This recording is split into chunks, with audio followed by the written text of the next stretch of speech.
Assalamualaikum warahmatullahi wabarakatuh. Sebelumnya, sini kami akan mempresentasikan makalah kelompok kami dengan judul jual beli biasa dan jual beli amanah. Sebelum itu, izinkan kami memperkenalkan diri terlebih dahulu. Kami dari kelompok 5 yang beranggotakan saya sendiri, Hazwan Yakub, dan rekan saya ada Muhammad Akib Syangka, Nailul Huda, dan juga Fatia Alisa. Baik, dalam video singkat ini kita akan memahami tentang jual beli dan jual beli biasa dengan jual beli amanah. Sebelum itu, kita harus tahu dulu pengertian dari jual beli itu sendiri, yang dimana jual beli dalam bahasa Arab yaitu al-bai', yang berarti pertukaran atau penggantian. Dan secara istilah fikih, jual beli atau al-bai' adalah tukar menukar antara barang dengan barang ataupun uang dengan barang yang dilakukan atas dasar kerelaan kedua belah pihak, yaitu penjual dan pembeli. Nah, selanjutnya ada pengertian dari jual beli biasa. Jual beli biasa adalah bentuk jual beli yang paling umum, yang paling banyak kita temukan di masyarakat sekitar. Dalam praktiknya, penjual menawarkan barang dagangan dengan harga tertentu. Pembeli menyetujui dan membayar harga tersebut secara tunai atau kredit. Tidak ada syarat atau pemberitahuan khusus terkait asal-usul atau modal barang tersebut. Contohnya, membeli pakaian di toko atau pasar tanpa perlu tahu beberapa modal si penjual, fokusnya hanya pada harga jual akhir. Nah, selanjutnya ada pengertian dari jual beli amanah. Jual beli amanah adalah transaksi yang menekankan transparansi total. Penjual wajib memberitahukan harga pokok barang, besaran laba, serta kondisi barang apa adanya. Jual beli amanah adalah jenis jual beli di mana penjual menyampaikan dengan jujur harga modal barang, keuntungan yang diambil, dan kadang kondisi barang yang sebenarnya. Contohnya, ada seorang mengatakan, "Saya beli barang ini seharga 100.000. Saya jual ke kamu 120.000. Saya mengambil keuntungan 20.000." Nah, dalam jual beli amanah, kejujuran dan keterbukaan menjadi kunci utama karena pembeli memberikan kepercayaan penuh kepada penjual. Menjelaskan tentang rukun dan syarat jual beli biasa dan jual beli amanah. Sebelum itu, saya akan menjelaskan apa itu rukun dan syarat.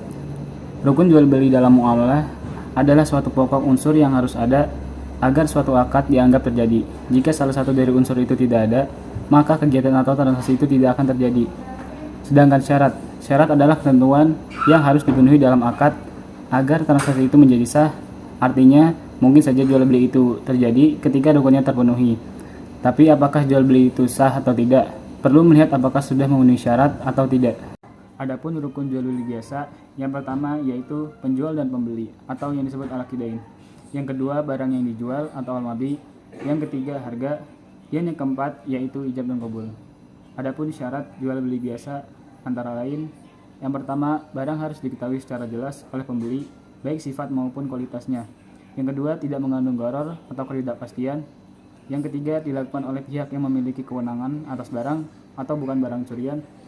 Dan keempat, barang dan harga dapat diserah terimakan baik tunai maupun tangguh. Dan yang kelima, akan dilakukan secara sadar, sukarela, dan tanpa paksaan. Kemudian, rukun dan syarat jual beli amanah. Rukun jual beli amanah terbagi menjadi 4, yaitu yang pertama adanya penjual, yang kedua pembeli, yang ketiga objek yang diperjualbelikan, dan keempat ijab dan qabul. Kemudian syarat jual beli amanah. Syarat jual beli amanah, yang pertama barang harus suci dan halal, yang kedua harga pokok dan keuntungan harus dinyatakan secara jelas, yang ketiga penjual dan pembeli harus balik, berakal, dan atas kehendak sendiri, dan yang keempat tidak ada unsur penipuan atau gharar atau kecurangan tadlis. Skema dalam jual beli biasa. Dalam konteks jual beli, skema mengacu pada tahapan atau alur kegiatan yang terjadi dalam proses transaksi jual beli, mulai dari persiapan hingga penyerahan barang dan pembayaran. Jual beli biasa merupakan bentuk transaksi jual beli yang umum dilakukan, di mana penjual menjual barang atau jasa dan pembeli membayarnya dengan uang.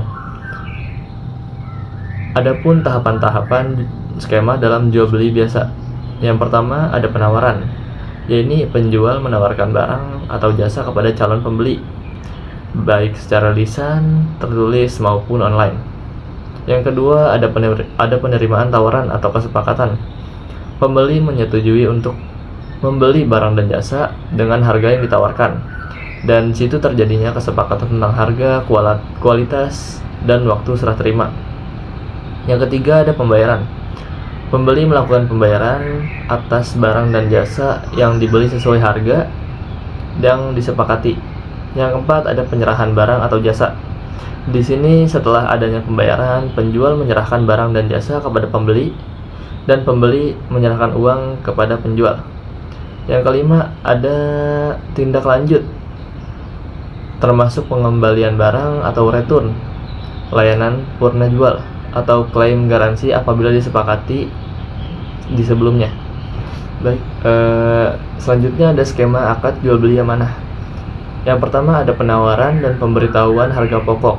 Contohnya kayak penjual menyampaikan kepada pembeli bahwasanya harga pokok barang yang ia beli yaitu 1 juta.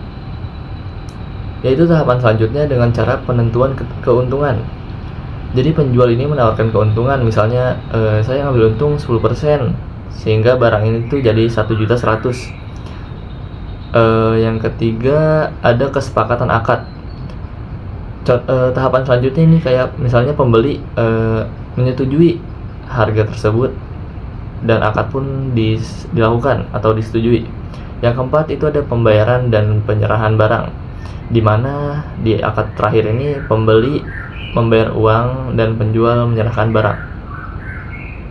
Akhirnya akad jual beli amanah. Akad jual beli amanah dapat berakhir karena beberapa sebab berikut. 1. Terpenuhnya tujuan akad.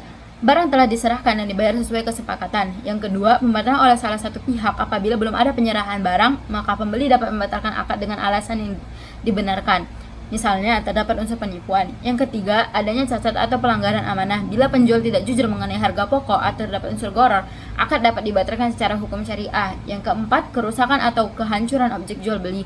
Jika barang rusak sebelum diserah terimakan, akad dapat batal secara otomatis.